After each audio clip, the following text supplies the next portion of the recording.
Hi, everyone. Welcome to a very special episode of the Culture Cousins podcast. I'm Tiffany. I'm Zarina. And we are two cousins criticizing the culture, and we know you can relate. This is our Creator Corner segment where we talk to creators that inspire us. And this is our very first episode of the series. And we have Tahir more. Tahir, how are you doing? I'm good. Thank y'all for having me on. All right. I got me in the late hours. I'm trying to keep my energy up. So I'm like, all like this and shit. It's like 10:30. I almost forgot. I was about to lay down because I got to get to the gym at 6. Well, thank you so much for allowing some time to talk to us. We're gonna have hopefully, some good conversation around creating and content, that type of thing. So how we start is with table topics. They're just questions to get our conversations going. Oh. I'm gonna shake it up, and really shaking it up, it doesn't really do anything because they don't move. Mm-hmm. But this is at all. That was not a good idea. Just shuffle them. But I like the sound. It gives a dramatic effect. ASMR. I'll dig it. Mm-hmm. I can't. Okay. First question. And we all take a turn answering this. Okay. So, if you could be any athlete for a single game, who would you choose?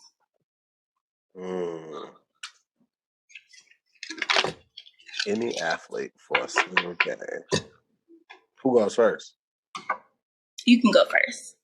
Oh shit! I'm gonna go first. Okay, I'll go first. I'll give you some time to think. Go ahead. So I'm gonna pick Serena Williams. Yeah, because Serena is like a beast. She's practically undefeated. I would like to just experience what, like, I guess I'm thinking like when she goes in, like there's like a super rush of adrenaline, that type of thing. Like just being confident in yourself, like that type of thing. Like everything that she displays on the court, like I would just like to feel like the process of that, and before, during, and after. Mm-hmm. Cool. Mine would be, I guess, Michael Jordan, because I feel like he's the best to ever do it. He's like the OG. You can never go wrong with Michael Jordan, honestly. I don't really watch too many sports, but I know he's like the best. So the best. I don't really know. Like I can give a really good, insightful answer because of that, but I think I'd just choose Michael Jordan. All right, I probably would choose Tony Hawk. Honestly, I would have picked Serena Williams first too, because like she's just such a Tiffany stole my answer. It was a great answer, but I probably would pick Tony Hawk. Man, he is like the Michael Jordan in the skate world. A lot of the tricks that he created were built off on and improved on, but he was still the originator. He got the shoe deal, he got the video games. He's just revered as one of the greatest to ever hop on the deck. So I probably would fuck with Tony Hawk. Mm-hmm. And I know they don't have like traditional games like football, basketball, and things of that nature, but they have the X Games, which is like the best of the best. So Tony Hawk. Okay, cool. I like Tony Hawk. My other cousin, when we were kids, we used to have that video game, and I would like destroy him, and he used to get mad and cut off the game. Oh yeah, can't beat me that bad. Yeah. All right, we got 3 questions. So that was just the first. So the second one is, do you think science or art is more essential to humanity? So you want to go first? That's a hard one. I feel like they're both super important, and I love to draw and paint and stuff like that. So I guess you would think I would choose art, but I think science is really, really important because it helps save lives and figure things out and research and all that. So I think science is more essential. But of course, I think art is important too because I do it. But realistically, I feel like science would be more important. Okay. But art makes people happy, and that's what makes life, I feel like, worth living. Makes people happy, things to do. But I think science really comes through more. I know that sounds weird.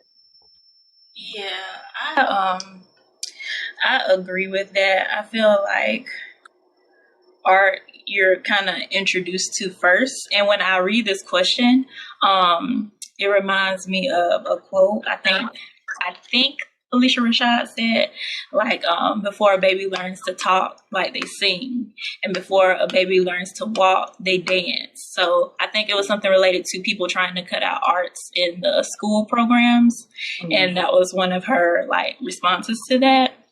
So ever since I heard that, like, it made me look at art a little bit differently, but overall, science probably weighs the most for like humanity. Like when they put humanity in there, that's the trigger. Yeah, no doubt.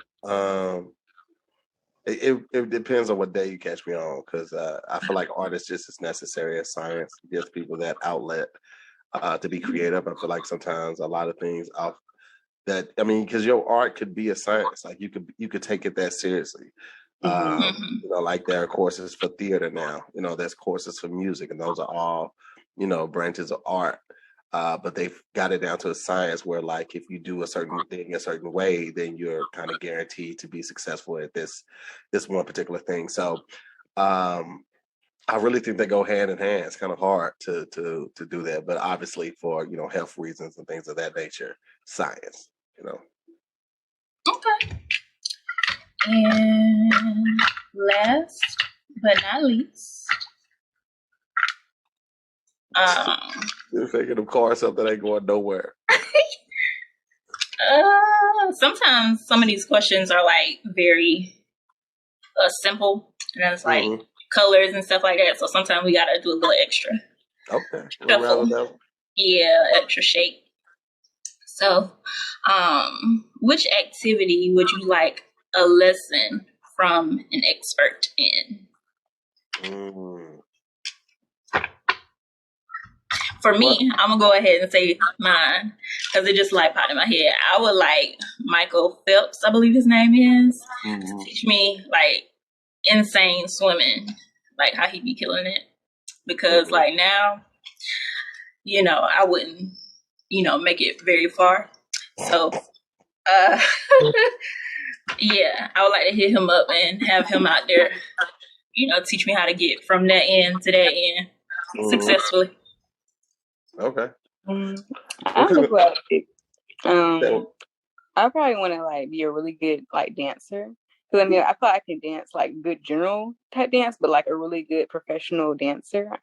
I can't think of anybody off the top of my head, but whoever's the expert at dancing, like really like good choreographed dancing, like I want them to teach me. So I feel like that's such a good talent to have. Like you can dance really well. Like I feel like that's a great talent to have. Yeah, I definitely can see that. Definitely can see dancing. What kind of show is this? Is this like PG-13 or is this anything goes? We're pretty like general, PC, like vibes. I'll keep it PC.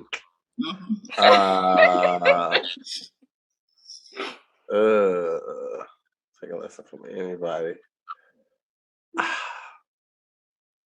I don't know. Like I would that would be hard. I probably would want to take a lesson from goddamn.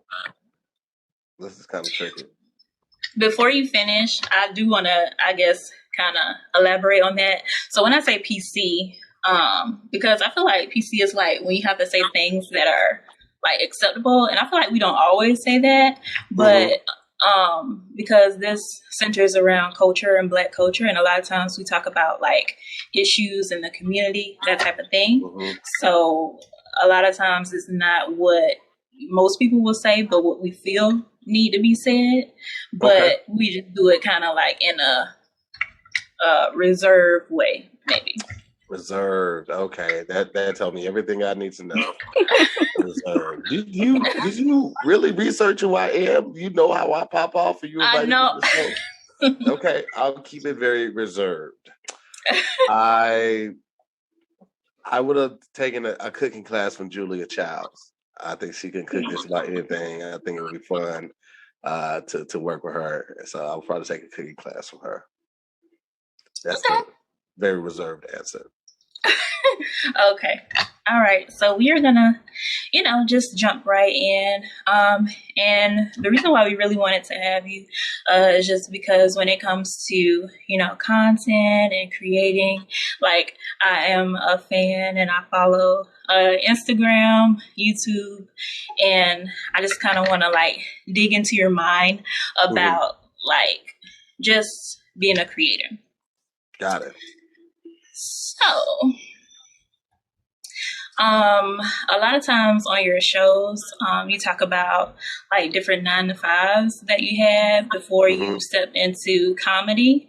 And I just kind of want to hear about like your transition into entrepreneurship, like being like your own boss. Like, what was the moment when you realized that you wanted to do that? And did you have a plan?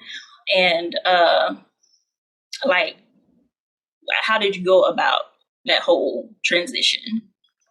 Well, the plan was to be able to eat off of my passion in art. And to get there, it took a couple years. It took a couple jobs I didn't want to do. Wasn't necessarily proud of, working at or the Walgreens overnight, making like $10 an hour and working at Banana Republic. Like part-time, doing like $9 a shift, like maybe $9.15, something like that. Especially being college educated and, being told this is how you do it, and you get out of college, you don't have all of these options.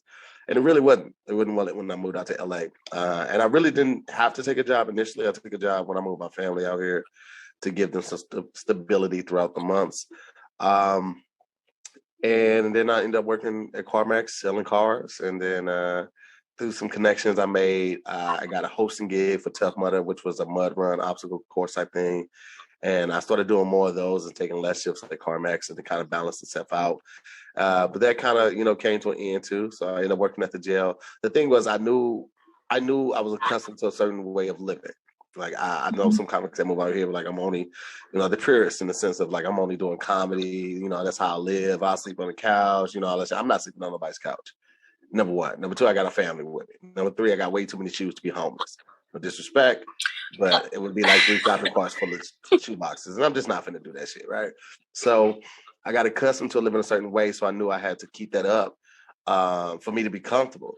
And also for me to like overcome personal barriers and beliefs of like not living up to that standard made me feel like I was failing. So I had to at least meet that, if not beat that. So I did what I had to do. I took jobs I didn't want to do. I ended up working at the gym for like 2.5 years, teaching life skill and woodshop and other things like that as a sub. And then I landed a job at All Def, and from All Def, it just really kind of helped spawn who you see today, making the right connections, learning things about the industry, learning how to produce, direct, that type of thing. And then just linking up with people like Kev and Tony and learning basically the rules of social engagement and social media. The main thing is consistency. For most of the things that people are trying to do is really consistency. And that just goes across the board. When you think about Malcolm Gladwell's book, Outliers, and how you become not a perfecter, how you become great at your craft. It's the 10,000 hours rule. And you only get that from consistency. Like your consistency is going to have to be your driver for the days where you don't have the motivation. Like sometimes you wake up. Some mornings I wake up, I'm hella motivated to go to the gym. I'm ready for this workout. Looking forward to it maybe the night before, which is already an improvement on me because I've always hated the gym. But once you start seeing those gains, you start seeing the weight loss, you get excited about it. You know what I'm saying? You get a little fire. And there are days when I just absolutely fucking hate it. And I'll be honest with you, like even on the days I like it, I'm not doing it because fucking love the gym and I started this great habit. I want to look good. I want to look fucking good when I take my shirt off. You know what I mean? Like, that's what I'm doing Right. for. So whatever the reason may be, whether it's vanity, whether it's, to get in shape or to live a healthier life, find that reason, hold on to that, and let that be the motivation. And on the days when you don't have the motivation, you can't find that motivation, let consistency be your driving force. Okay. All right, cool. Sorry. I was really interested in how you navigate the world around comedy, because that's how I was really introduced to you, through ADD. I would just binge watch ADD videos all night long. Like, you have no idea. But I wanted to know, like, who are some people that you look up to in the entertainment industry or just comedy in general? A lot of the people are my peers. Mhm. I mean, the greats go without saying. Richard, Eddie, Pryor, not Pryor, but Robin Harris. The Right. Wayne brothers, all of them. They kind of go without saying, because Right. they've made such amazing strides in the world and the history of comedy. But to date, it would be a lot of my peers, like Tony Baker. Somebody Mhm. that Right. he's probably more infamous for his voiceover videos, and it's just now happening that his comedy is starting to catch up with that. But Tony has always been a phenomenal comedian. Tony was my favorite comedian before he had 1 million followers. Like, he was one of my favorite comedians. You see it in him. It's not fair. You know what I mean? Like, favor ain't fair. If you're a Christian, you know exactly what I'm talking about. Favor ain't fair. Tony is one of those people that's just naturally gifted when it comes to stand up. The way he thinks, the way he writes his jokes, his charisma on stage, and just who he is as a person. Like, he's just a fantastic guy. So look up to him, the way he was able to make his own brand and just do it his way and be unapologetically him. The same thing with Kev. I would equate Kev to somebody like a Russell Wilson. Some people consider him a square or whatever, but he has a beautiful wife. He has a beautiful family. He has built an amazing empire. He pulled his friends up. Me, Tony, Kev, and Angel, we're the owners of the app. And then the production company that we work with. But he didn't have to do that. Kev put up a lot of the money for that. He didn't have to give me, Tony, and Angel a stake in that company, but he did. It really speaks to his character. So a lot of the people that I look up to are my peers. Outside of Tony and Kev, it would also be Pat. The way Pat is unapologetically him. He is completely aloof in some situations, and then he is one of the most thorough and well-spoken people in other lanes. So he's a creative in the truest form. Like, you won't meet a lot of people like Pat in your life. And I just like being around people that encourage that energy to be better, encourage that energy to dig deeper and push harder. Because still, iron sharpens iron. I don't know why I still say still, but iron sharpens iron is what I was trying to say. Okay. I definitely agree with that. Like, I feel like it's important to surround yourself with like-minded people, because that helps motivate you. I feel like if, like, for me, sometimes, like, with myself having an interest in creative arts, like, a lot of times most people, aside from the people that I share it with, like, they don't understand, like, the desire to want to do those things, or how your mind can work creatively, or they think it's like, unrealistic, that type of thing. So that can kind of like drag you down a bit. Like, you have to have people similar to you to encourage you and make you want to do more. Right. Yeah, for sure. Nazarene, did you have any? My next question would be, like, I always considered comedy to be like its own art form, and I feel like it doesn't get enough credit for being an art form. Because I feel like the way you rearrange jokes and know when to put jokes together and when to say this joke and when to make this facial expression, I feel like that's all like an art form.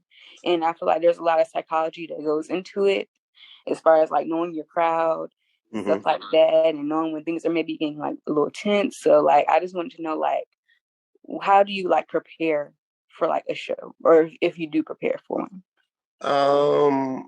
It really, first of all, let me say thank you for acknowledging comedy as an art form, and one of the most difficult art forms out there. I really feel like people don't understand everything that goes into crafting a good show, crafting a good joke, and turning that joke into part of your set, crafting an amazing set, crafting a set that can entertain an audience of all races and ethnicities. That's a very difficult thing to do because in our industry, just like many industries, a lot of people bandwagon. You know, there are some purists out there that like to be the people that first find somebody or catch somebody when they're young, like they do with sports. But comedy is still such a niche area of entertainment. Like we don't get a lot of big eyes on that, and the big eyes that we do get on it are usually people who want to exploit us and make money off of us. Which is good. I get it. You know, it's America. It's a money-driven country, like most places, but it's not because they really see something in you that can really tap into humanity and heal. Because I really do believe that there's healing in laughter, but it's because they want to make a quick buck. You know what I mean? When it comes to, I would say, first finding your voice. That's something that you have to do in comedy. And a lot of times when you start in comedy, they tell you that it's going to take 10 years to find your voice. And that basically means you need to live more. Now, if you start doing comedy right out of high school, you're 18 fucking years old, you ain't learned nothing. Right. You know what I'm saying? You ain't learned nothing but reading, writing, and arithmetic. You might have been in a couple of relationships. You might have had a little sex. You might have a kid or something, but that ain't nothing that's like really going to separate you for the most part. I'm using this as a blanket, so it's not enough that's going to separate you from the masses. So you have to live a little. You have to get a horrible job. You have to sell dope. You have to go through a divorce or something like that. And I'm not saying that's the only way that you can make it, but I'm just saying you have to have something that you are fully invested in, that you feel comfortable talking about to the masses in a way that's relatable.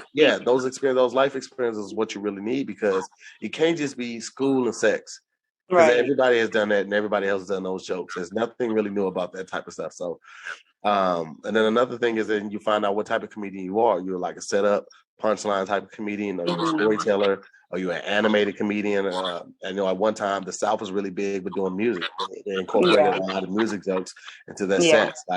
And it was crazy because there was tension between like places like Atlanta and then places like New York's where they feel like they're the purists and they have these small stages, so you can't be as animated. You really just stand there and just deliver your jokes because you don't have the space to be animated. Whereas the South, they had bigger stages and they had DJs that was with it, and you can cue up a song and that's part of your set. And you come out West Coast and you got people that are just like trying to get on, you know what I mean? So they're trying to do the best that they can, because you never know what signing agent or A&R or whatever is in, or director, producer, writer is in the audience. So you just, it definitely feels like a solo sport. But in the last, I would say 10 years, I've seen a huge shift in that. Like I when I see my homeboys are going to a city, they're on tour or something like that, it takes nothing for me to post that to my stories. You know what I mean? Like it takes very little for me to do that. We talk about and a lot of my friends, we've collaborated like that, and we see each other existing in the same ecosystem, and we don't feel threatened by each other. So we don't feel the necessity to overlook somebody's flyer or question how they got their gig and all that type of goofy shit, because we realize there's more than enough money out there for everyone. I'm a perfect example of that. Like during the pandemic, I had to shift because I was supposed to be on tour. I was supposed to do 35, 40 dates, and everything got canceled after 4. So it's like, well, what are you going to do? And so I was able to, provide for my family and everything, and meet all of those needs through the internet. You know what I'm saying? So like, it's so many ways to skin a cat. There's no need to feel threatened by the next man. So comedy is one of those things where you really have to find your lane. You have to find who you are. You have to be true to that, and then just build on it. And I really feel like when you chase the art and you put that first, the money will always follow. It always follow. Like since I've been working for myself since like 2017, I've never really had to worry about my finances. I stayed the path, I trust the process, and the money always follow. And I think it's going to get dark, or shit is getting tight, a check could come through, or a blessing will come through, or a role will come through, or something like that. I booked a MasterCard commercial Saturday. I did the audition, and it was like one of those type of auditions where it was an EcoCast. And EcoCast basically means that they send it out to a lot of agencies and a lot of agents, and basically you submit it. And it's not one of those things where they hit your agent directly. It was like, hey, we want to see this your client. You know what I'm saying? This is one of those things like, hey guys, this is available. Y'all can submit if you want to. And usually those are kind of bullshit, So I still put a lot of energy and effort into the audition, because I said this year and going into next year, I want to start being on TV more. Like I'm still going to be doing my stuff. I'm still going to be doing the stuff for the app, excuse me. But I want to get established in that world, so it just makes it easier. So when we do get a partner with the app, or we do get a signing, or somebody does want to license our content, they're like, oh, Tahir's in that. Oh, he was also in this. He's a real thespian. He's a real actor. So I just want to solidify myself in that world a little bit more, not in the sense of like, please pick me type thing, but like, oh no, he really about that shit. Right. But I'm starting going to every audition with that type of energy, and it makes a difference, because I could have looked at that EcoCast like, all right, I'm just gonna mail it in. But I went ahead, put forth a lot of energy, put forth a lot of effort, and it wasn't a lot that I had to do. So I did what I had to do. They gave me a call back. I found out I got the call back on Friday. Did the audition on Friday. They were 2 hours late on a Zoom audition, but I didn't let that affect my energy when I got in the room with them. Gave them my best shot. Got the call Saturday, took my COVID test Sunday, and we filmed today. Wow. That campaign is going to be huge. It's going to be a really fucking huge campaign. But it was one of those things where, planning this tour that I'm on right now, and getting a sponsor, and then the sponsor not being able to provide everything they said they was going to, cost me more money on the back end. And I was spending a lot of money on booking flights and hotels and things. And I was sort of looking at my account like, maybe this wasn't a good idea. And right as that was happening, this came through. So put the art first, chase the goals, not the money, and the money will always show up on time. Mm-hmm. Yes, I agree wholeheartedly. Like, me and Tiffany talk about that all the time. Supporting like your counterparts and your friends. That's like really super important. That's because we feel like, it takes nothing to share, like or subscribe. Like, that's really important in the Black community. We feel like, we have to support each other. And that's like one of our biggest things that we talk about on the podcast. Something else I wanted to ask you is like, when you are performing, like, and you sense that things are getting tense, or like maybe the crowd may not be feeling you, or felt that joke that you just had, like, how do you come back from that? Like, how do you deal with that tension? Like, I've always wondered that. I don't know how. Like, I give like props to comedians, because I just couldn't. It's definitely hard. You just have, in those moments, you really have to trust in yourself and know that the content and the material is strong. And sometimes it just ain't your night. Like, sometimes it just ain't your night. Yeah. But you still finish strong. I feel like in those moments right there, that's a test to make sure you still love it, whatever you're doing. Right. And if you still love it, you're still gonna finish strong. That's not to say that you're not gonna replay it over and over after the show, or after whatever it is that you're doing. But you still finish strong. Like, I always feel like I'm always gonna put my best foot forward, especially when people come see me on a paid show.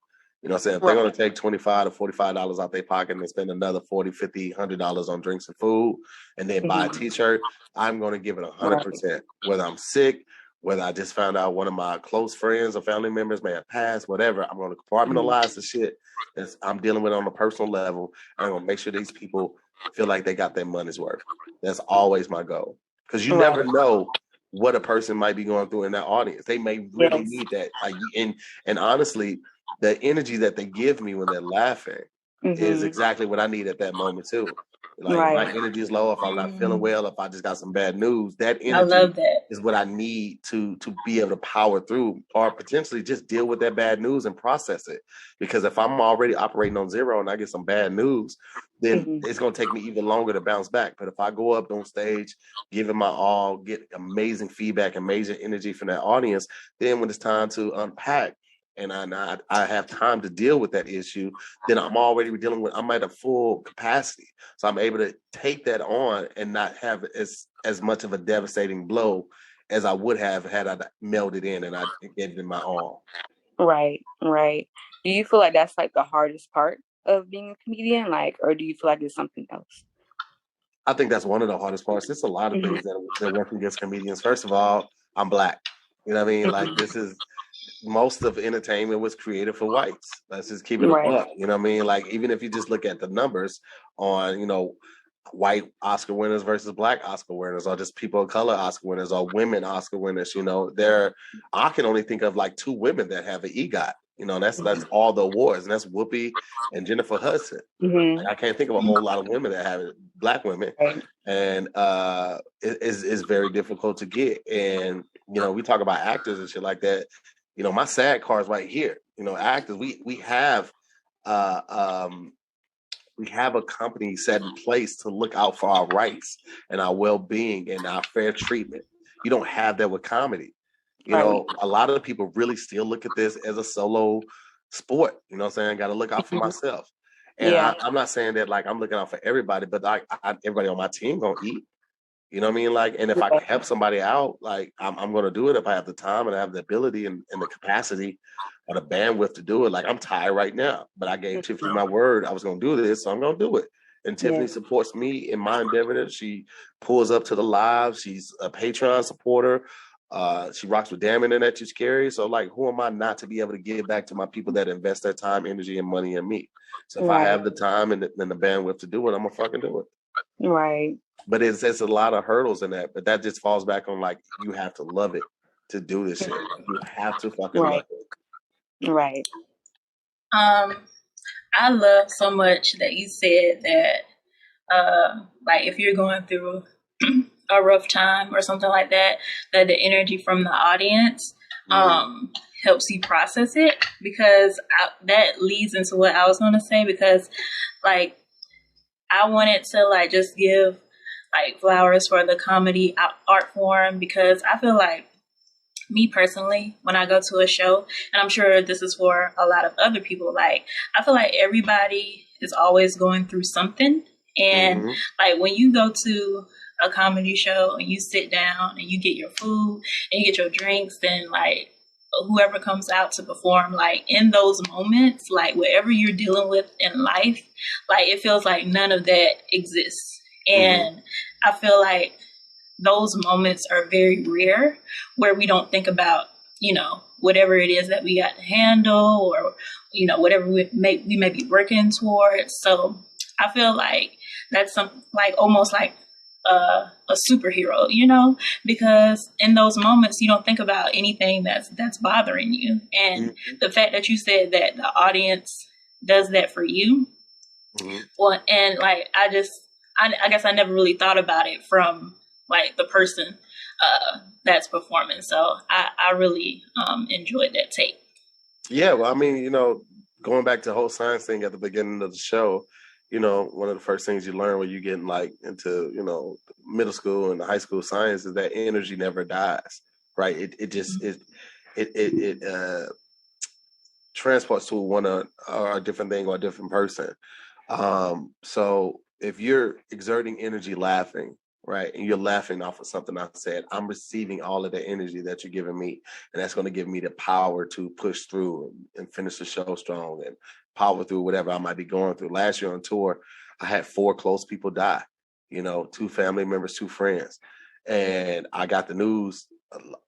Actually, every time I got the news, it was like an hour or 2 hours before I was about to go on stage. And those were like very close people to me, But to be able to push through that, was only able because I was only able to push through that, because of the energy that the crowd gave me, and them feeding it to my vibes, my energy, my feelings, that the energy that they were omitting off of the laughter really helped me get through those tough times. Definitely. Yeah, that's beautiful. I want to talk a little bit about like something you said on Squadcast. I think you had a show where you were attempting to sell tickets, and like there may have been not much like response as you were hoping for.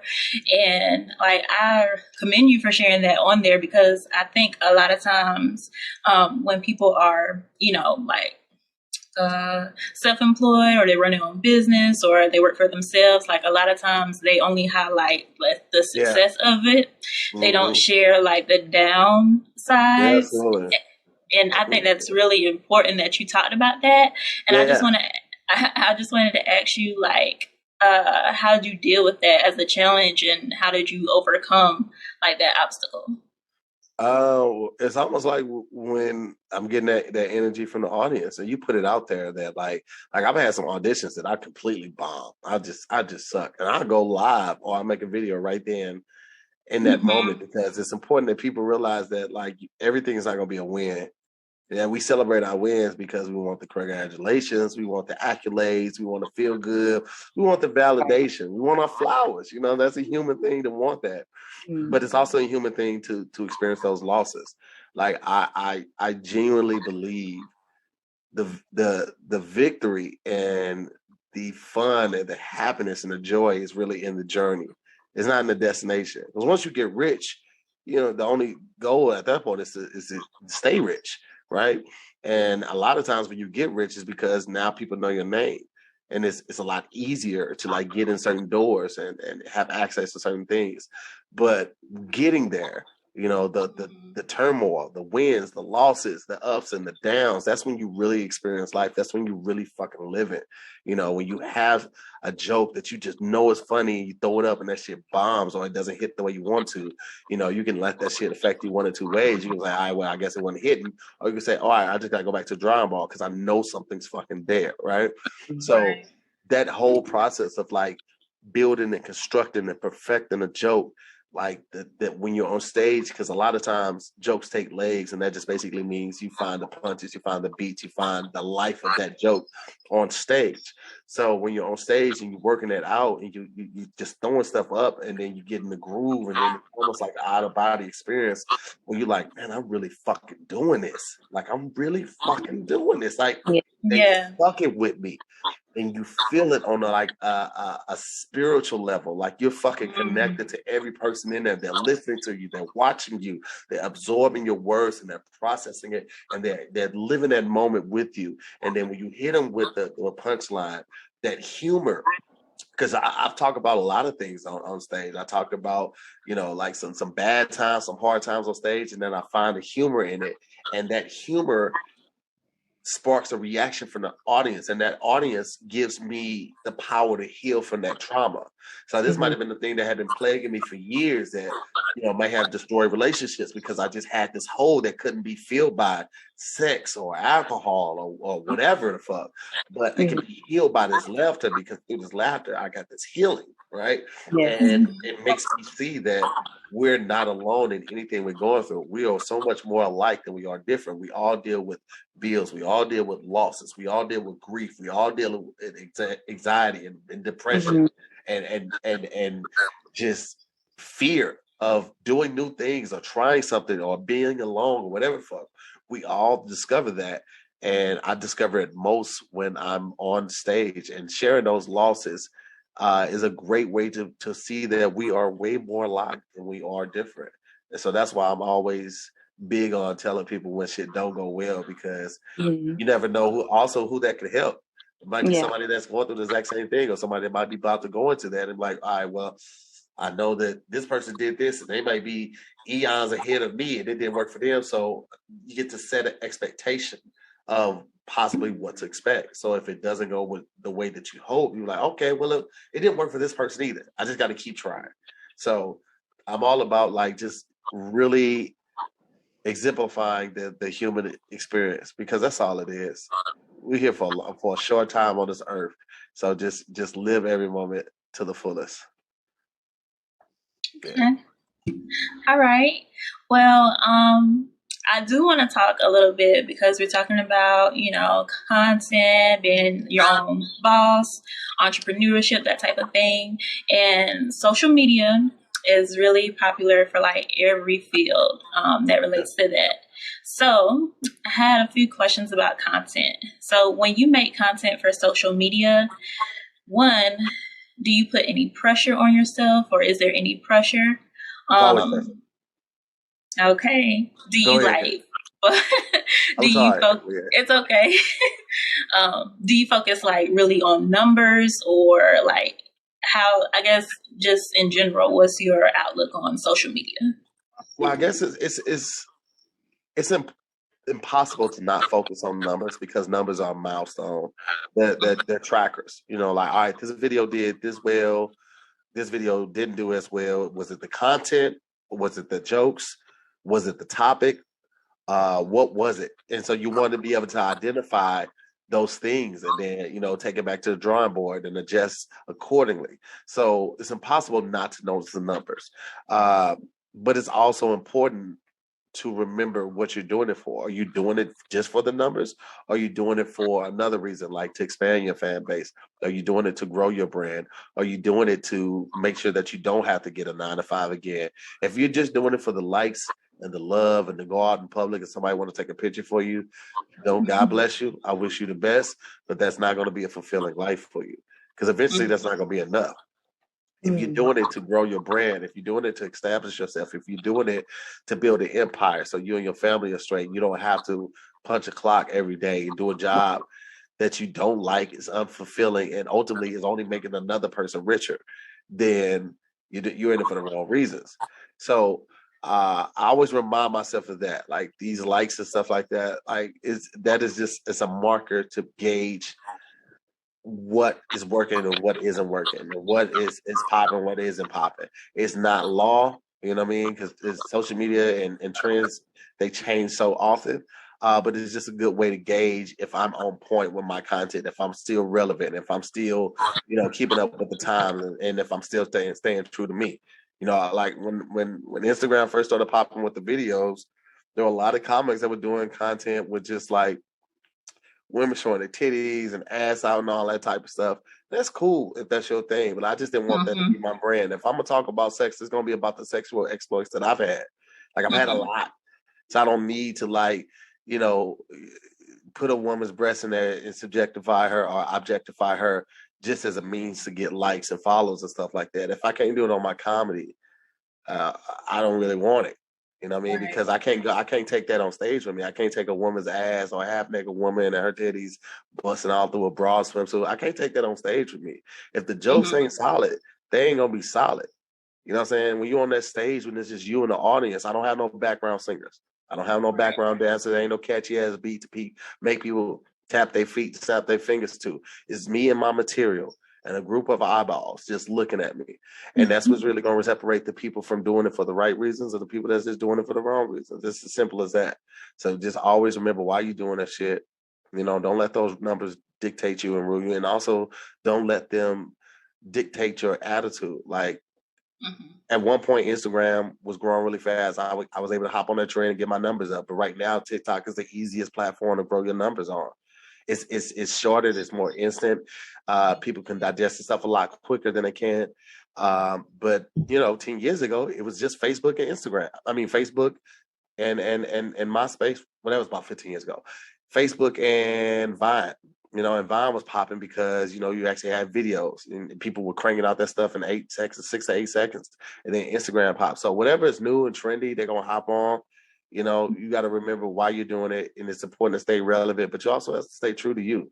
Like if you're not doing those type of videos, you ain't got to switch it up for that shit. Like the people that you want to fuck with, they're going to fuck with you because you're doing what you're supposed to do. I'm not switching up who I am and doing a whole lot of videos with half naked women. That's not me. That ain't never been me. I mean, so. Yeah, I remember that being a thing. Like a lot of times people who had a huge following on social media, sometimes when they have shows, like it's not what you expected or the crowd is not what they expected. Like I remember hearing that a lot. So that definitely makes sense. Definitely. Lastly, I just want to talk about collaborating with creators. You spoke a lot about, what you do currently and with your peers and how they influence you and that type of thing. But before we get into that, like I just want to give you some flowers directly because one, for doing this interview. So we thank you for that. So we are, basically like a startup podcast, working to establish our name, our brand, our audience, that type of thing. So this is a big deal for us. So we appreciate you. Yeah. Me and Tiffany, we both we both have our own lives, like she works. And, I have a son and like, we really just decided one day, like, hey, let's just do this. Cause we both are like always been really close, and like you're like the first person to like give us like a shot and opportunity that we both watch, and it's like this is like a big deal for both of us because we just started this like a few months ago, and to like already like get like connect with people that we enjoy their content is like this is a big deal for us. So like we really do like appreciate it. This means like the world to us. Like No worries, all good. And also, I just want to say, a part of, I guess, what drew me into being such a big supporter, like how you mentioned yourself, Damn It, You Scary, you and Patrick, like what y'all do over there, like the amount of interaction you guys have with your supporters. Like, I was like blown away by it. Like when I started watching y'all and I saw that y'all did like movies with the viewers and just like different activities, like I never really saw like, because nowadays YouTube is like TV. Like people don't watch TV shows really no more. They watch YouTube. So y'all are like the equivalent to like cast like cast on shows and like movies and stuff. So for y'all to be like as interactive, like I think that, it really means a lot. So can you speak about like the importance of being interactive with your following and how you make that a point to do so consistently? Absolutely. I love my supporters, man. I'm nothing without them. And I realized that, it didn't take me, having a scandal and seeing people support me and champion my success to get to that. And I'm very thankful for that. I recognized very early on that I'm nothing without you guys. If I was just making videos, nobody's watching that shit, like why would I keep going? I mean, I would, just because of the motivation and goal-oriented spirit that I have. But you have to realize that, we all started somewhere. I was fortunate enough to be out here around a group of creatives that gave me a shot. And like I said, if I have the ability and the capacity, I'm always looking to do the same thing because I realize that nobody's self-made. Nobody teaches themselves how to read. Nobody teaches themselves how to write. Nobody teaches themselves how to cook. We all need help.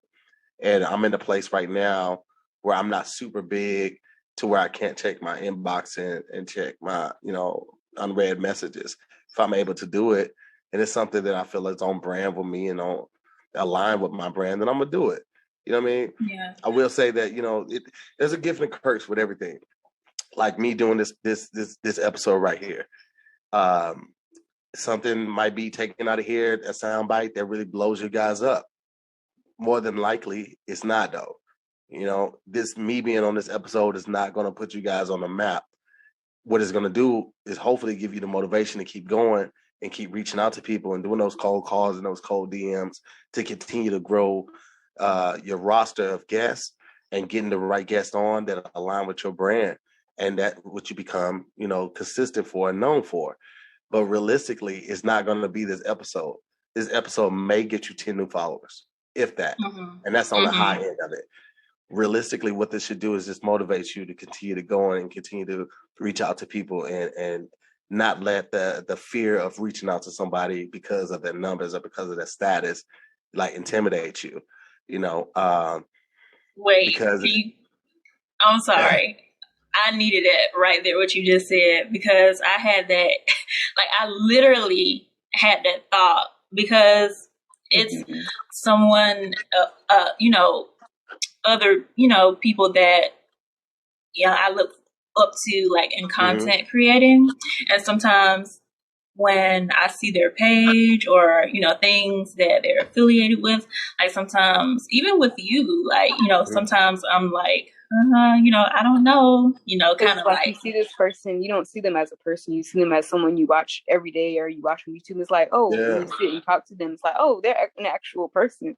And that's for me, that's like, that's what helps me kind of like relax and like take the nerves down because like at the end of the day, we're all people. And it's like, this is just a person. So, and if you decided to come up here, then clearly you saw something that you like or you felt that you wanted to do this. So it's just like that kind of takes the nerves away from me.